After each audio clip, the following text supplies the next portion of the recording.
before you go off on a tangent, can I ask that part?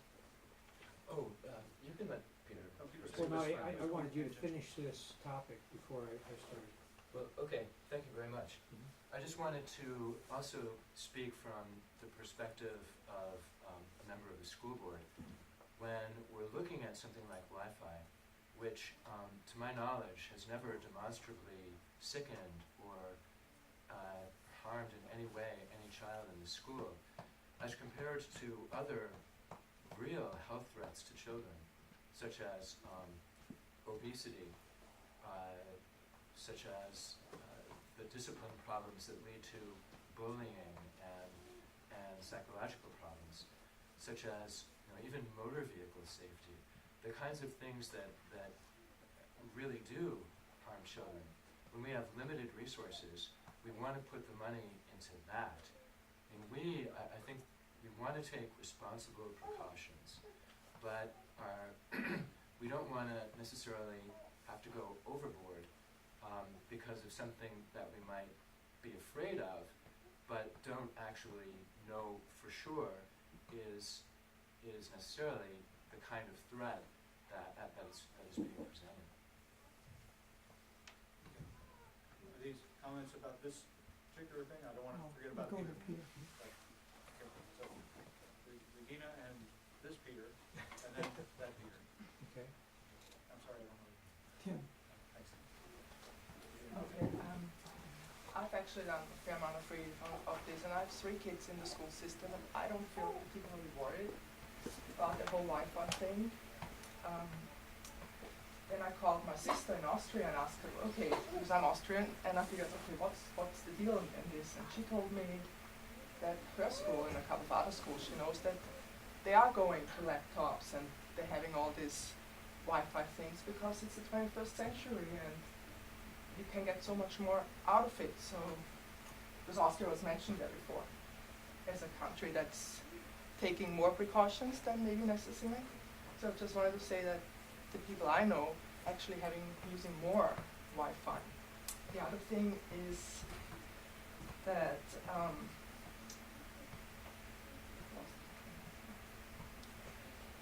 well, the symptoms there before, there was all the symptoms mentioned. That was actually I was just reading a book about an 18th century novel, and they were explaining the vapors, and they had exactly the same symptoms, which is very funny.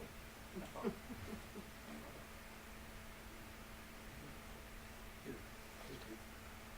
I'm Peter Kennedy. I've got 2 children to go to school here. My oldest is in 6th grade, and he just recently got one of the laptops.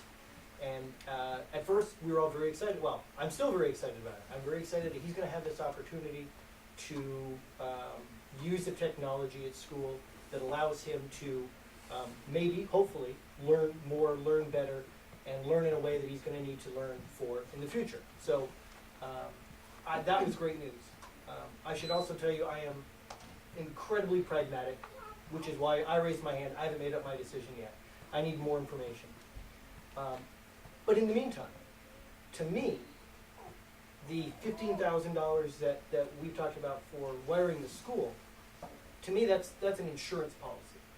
An insurance policy that says, what if?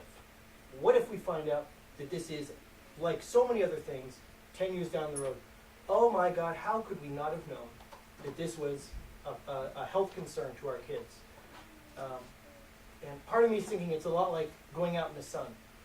Going out in the sun is great for you, you get your vitamin E, and it's helpful until you go too long. And they didn't know about the health risks of being out in the sun for too long until whenever it was, and then we realized what we didn't know. And so for me, as much as John pointed out, as much as it's a convenience, that now my son can take his laptop and go anywhere in the school, as far as I know, and do what he wants to do, that's a terrific convenience. I'm not sure I'm willing to pay for that convenience with what I don't know what the price is. I'm being told, well, I'm being given an opportunity to pay for that convenience, and I don't know what that cost is. And so for me, that's my biggest concern is what do I not know? And how could this $20 per person per household insurance policy, I think that's a pretty darn good spend of money. And I'm not on the school board, I'm not on the select board. I'd be more than happy to have a conversation that says, where would we take $15,000 out of the current budget, where we feel it's better spent as this insurance policy? So I'm still, my mind is not made up. But in the meantime, I want to make sure that we do the right thing and that we are as safe as we possibly can until we do know better. Josie connected to this? Oh, huh? Is it yours connected to Peter's?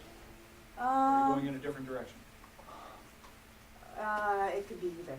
It's Okay. not How about- totally connected. Because Peter has been I very. will Yeah, wait that's fine. as long as people are still working on one subject here. Okay. And- that's- unless all you're right, gonna then we'll quit at go. 8. How about we go Tim and then Josie?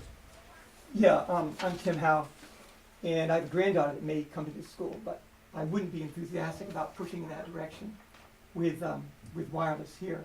But in any case, beyond that, I again feel very much like John, and like the gentleman that just spoke. It's an insurance policy. We do not know for sure that it's safe. So let's be careful here. And we've got our kids in this school. They're here. They have no choice. 6 hours a day, 5 days a week, 186, 185 days a year. They are getting exposed in airplanes. We can't do anything about that. They're getting exposed on cell phones. If they're near somebody who's using a cell phone, they may use a cell phone. They're getting the microwaves. Why don't we know they're getting some, but let's limit it to what we have control over in our homes, if people choose to do that, and in the school. Why would we go when we know there's questions? We know there are questions from really reliable sources that it could be harmful. So why place our kids here with no choice of parents and no choice of our kids? Kids are much more susceptible than adults. They're much more water in their bodies, etc. Much more susceptible to the effects of microwaves. Why would we even consider? That's the first thing I want to say. The second thing is, there's a couple technicians I've been speaking to that are willing to come to the school, consultants, that are totally, they're not one way or the other.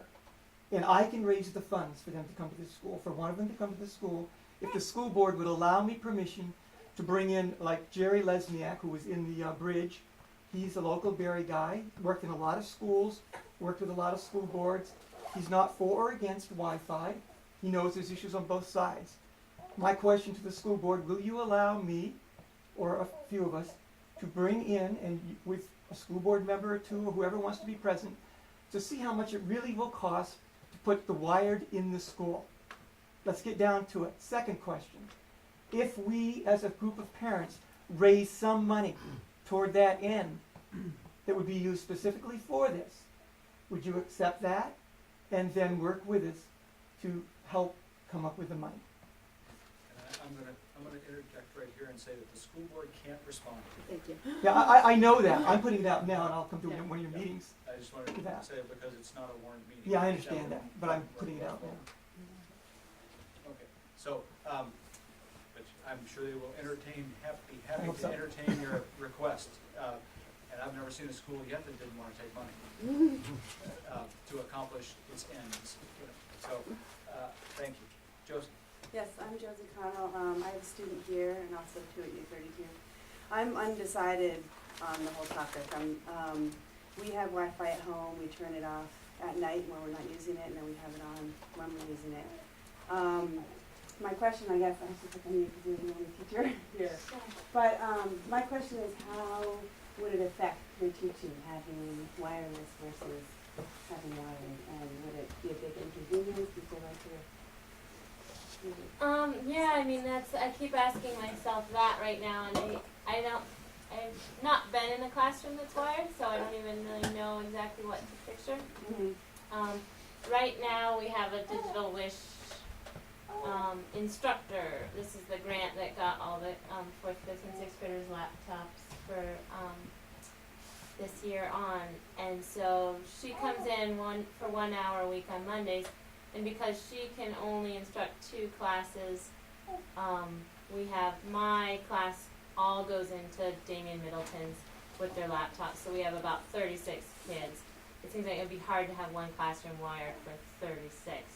So my class just sits on the ground with their laptops, and that's really convenient for that class to go on.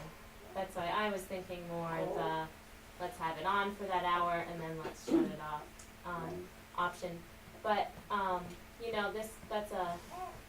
that's a real concentrated, where we have one instructor training us as teachers and the students. Normally we're in the classroom, the kids are at their desks, and Do they use them a lot at their desks? yeah, I mean, we really encourage good posture for when they're at their computers, and we don't want dirt getting into them. So apart from that 1 hour a week when we really just logistically need to pack the kids in that room, we have a rule they have to be at a surface to use them, so that they're not lying on the ground using them. Or So if there wasn't a wired access to each desk area, it would impact. yeah, it would be hard if it were just like along the wall or something like that. Like I said, I'm not sure what the options out there Right. are for it. I don't think it would be insurmountable. It would add some requirements of displaying things out of it. Liza, do you change the configuration of the desks throughout the year or from year to year to accommodate different lessons, or maybe you're having issues with groups of kids and you need to move them around?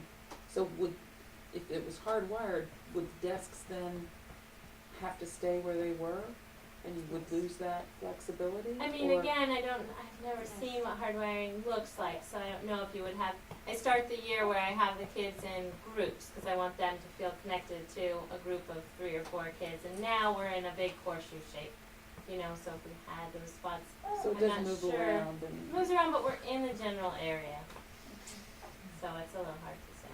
Speak on this topic.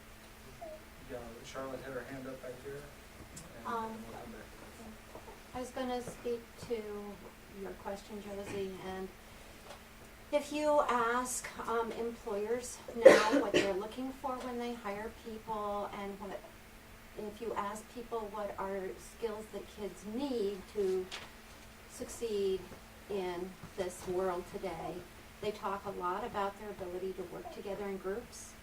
They talk about their ability to be fluid and go from one situation to another situation, and particularly to be working in matrix kinds of situations. To do that and to model that, kids need to be fluid. They need to work in groups, and then they need to be not working in groups, and then they need to be working in pairs, and then they need to be working in be comfortable learning how to interact in lots of different situations. That flexibility is really important for a kid, period. It's an essential skill. And I'm not talking whether you're employable. I don't care about employable. I just care about what the kids need to be able to do. And that is so important. And picking up and moving and taking your technology with you as a tool and integrating your technology into how you live your life is what we need to teach our kids. We do not need to teach our kids to sit in one place where there's a wire, where they're connected. Because it isn't about being connected in one place. Mm-hmm. Okay, I'm gonna come, ready for a last comment, then we're coming to Peter. Okay. So I just want to speak on this one topic, which is we haven't put a lot of thought yet together, which I would have liked to have done a long time ago, to collaborate on what types of arrangements we could be doing in the classroom. But so far, the best idea I've come up with, and I think this is similar to what Jeff has come up with, is a pole, unfortunately, which would be coming down in the middle of the classroom. It's what, about 2 inches by 2 inches? Yeah. I would much rather do a floor protector, because if that's possible, because we could do it for probably a third the cost. I'm not sure yet. I haven't got any answers yet if that's okay or not. But we need. You would have to have a little bit more rigidity to it. It's just the nature of having wires. But there are some ways to do it. One way would be a U-shaped desk area where the wires come in somewhere central and then they're located on the desk. I mean, I've seen that several classrooms are already arranged that way. But I do hear you. I mean, there is a loss of convenience. Question is though, could you have those dynamic situations happening without the laptops? So the laptops stay, the computers stay where they stay, but we don't have to take the computers with us all the time. And you know, I mean, can we break away from that a little bit and do what we've done for hundreds or whatever thousands of years? I mean, leave them where they are. I mean, it's not like we have to take them all the time. So I'm wondering if we can find some sort of middle ground where the laptops are helpful. They help us prepare for, you know, careers and higher learning, but they have their proper place. Okay, thank you. Now, Sorry. So I'm gonna I'm let Kath- Peter talk though. No, I'll get to it. I'm Catherine Harris, and I have one child left in the system up at U32 at this point. We did turn Wi-Fi off in the house, and he now walks around the living room with his laptop connected by a wire, and has adjusted. And I just think that it's very easy for us to lock ourselves into positions one way or another, and I don't know that hardwiring means that we can't move around. It may mean it looks a little different than what it is with Wi-Fi, but I think there's a lot of exploration that can be done around how could we make this work, rather than building barriers. Say, okay, it's really, we don't want to take this risk for our children. There is too much controversy. You know, it's not clear, and do we really want to expose our children? And what if we looked and started to be creative around how do we make it work so they still have access to technology, they still can move around, they can still do the different groups and all those pieces, and at the same time, not be put at potential high risk of future problems. And I would also just say I'm really suspicious of big businesses and where grants come from, and you know, I think there's, in the United States, we've been led down a lot of garden paths by large corporations that had a lot to gain from our adopting their technology, their ideas, whatever it might be. And so I approach this with just a level of suspicion when there's a big push for something like this, and especially where it's early on in this technology. We don't really know a lot of the impact. And so I'm concerned that there's young children that are getting exposed, and I think this is a great place to be creative and come up with ideas with how do we embrace the education that we want for our kids and the flexibility and all those pieces, and at the same time protect them from future risks. We have one more comment back there with Yeshua, because he's been in and out of the room. Hello, all. So I have so many lovely things I'd love to share, but you know, there's just never enough time to do that sort of thing. So I'll try to keep a couple quick points that I'd like to share, because I think this is a pretty simple issue for me and for some people, and it's what's it? No, I need to share this. It's I think a good sort of point of controversy for a lot of people, and that's fairly upsetting to me, because this is something that is so, I think, straightforward.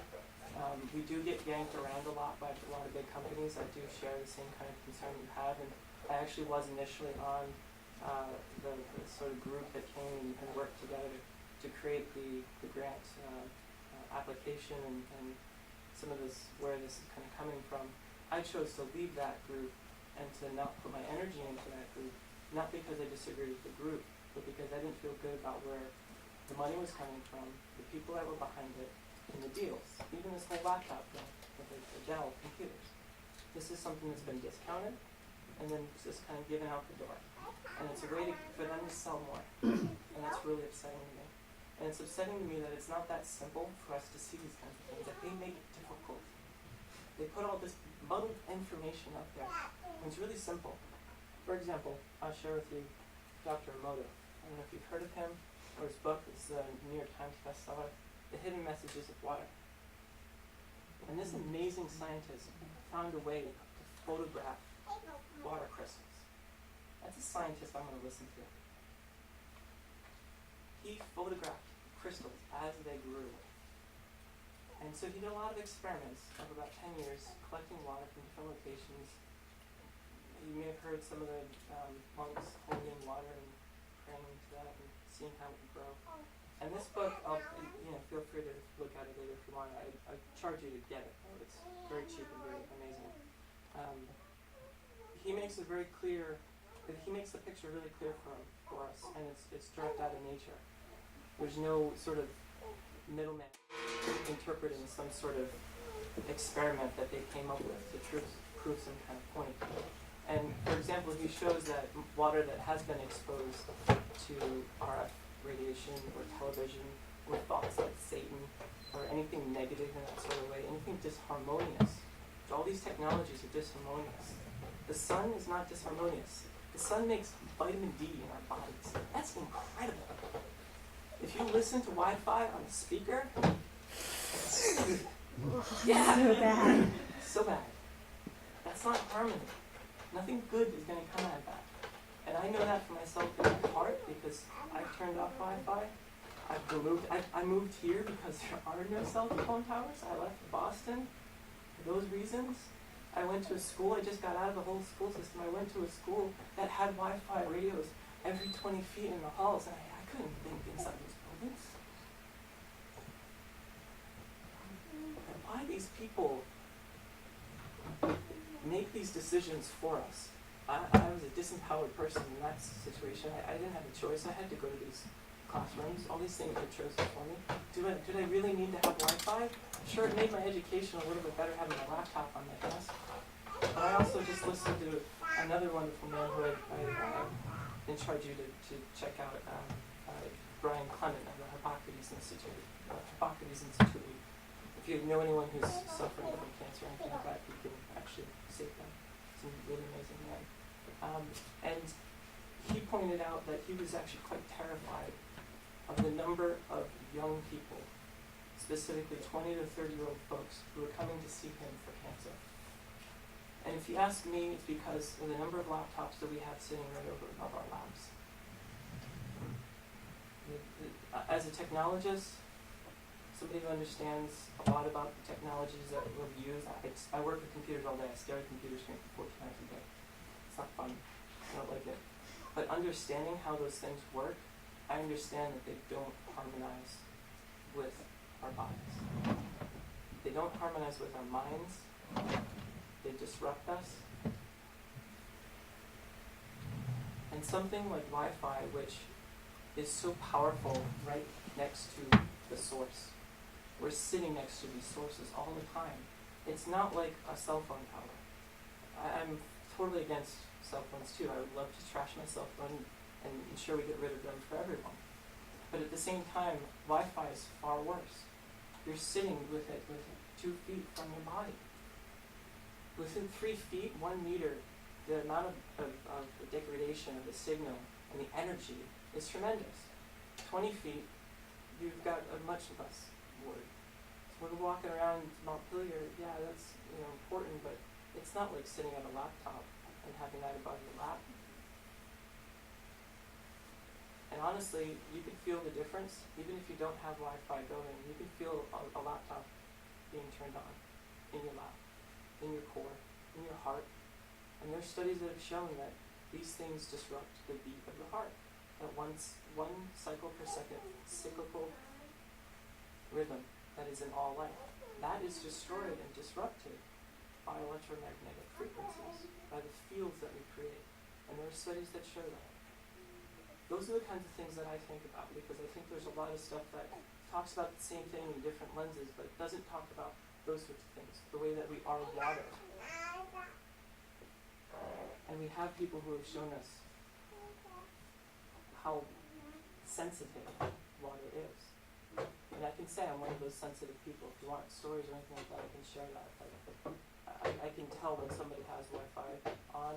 I can tell when my laptop is on, even if it's sleeping. I left my work because of these lights.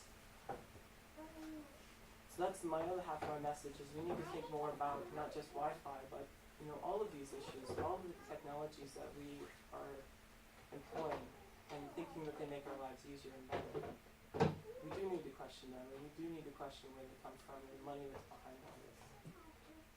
I didn't mean to take so long. I apologize, but I really appreciate having the space to say. On that subject. Thanks, Joshua. Okay, you've been very patient. So we're gonna Well, perhaps take a slight break. before I get started on what I was going to say, I'll take 15 seconds to say that the way that I'm on my laptop 2 to 4 hours a day. I spend 15 to 30 minutes a day on the internet, and I only need to be plugged in for those 15 to 30 minutes, and I don't need to be plugged in the rest of the time. I can go anywhere I want. And my screen isn't on, which is much worse than the little boxes that these 6 boxes we've got around here. But what I really wanted to say is that I downloaded the Calais, Vermont Community Broadcast Project, which is a little hard to find because it doesn't say that on the address. But yesterday, and then I called up Phil Petty, who is the Vermont Community Director for Calais. And I asked him, we talked for half an hour. He's very easy to talk to, he was patient with me. And what I ended up asking him was, well, if the school turns off the Wi-Fi, are they going to lose their grant for the computers and the teaching and all of this other stuff that goes with it here in the school? Because this is far more than just the school, it's the whole town. And he said, they might. And I'm wondering, and I want to ask, because both of you are members of this group now, and I think there are others in here, is that part of your decision making and your drive to push this forward? Are you worried? One school already in Vermont has lost its Wi-Fi computer whole package. And he didn't tell me which one it was, and I didn't ask him. But he said it depends entirely on your contract. If your contract says that you have to have Wi-Fi and you don't put Wi-Fi in, it breaks the contract. And to me, I'm just asking if that's a consideration, because I don't think that the danger is worth that. Just trying to get free computers for 2 years that we're going to have to pay for out of our school budget in 2 years when we keep on getting new ones after that, when the grant runs out. So do you have an answer for me?